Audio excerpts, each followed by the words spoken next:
Hey everybody in bike world, it's Jeff at Bikes and Bites in beautiful Valemount, British Columbia. The word for the day, bike talk, is brake pads. Brake. When I'm riding my bike, I don't want anything to break. So that name is a bit of a misnomer, but brake pads.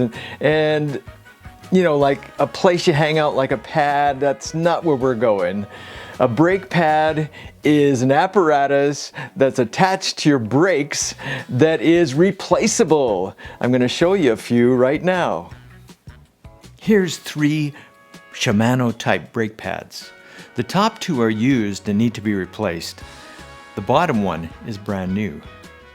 The top right one is in real trouble. If that brake pad's on your bike, it's going to squawk. The reason why, it's got some brake fluid on it.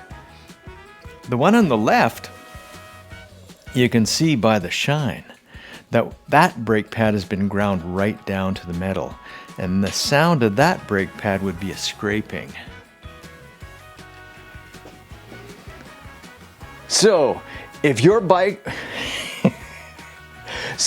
brakes are making weird noises like scrapes or howling, come on by Bikes and Bites. I got all the stuff to help you out.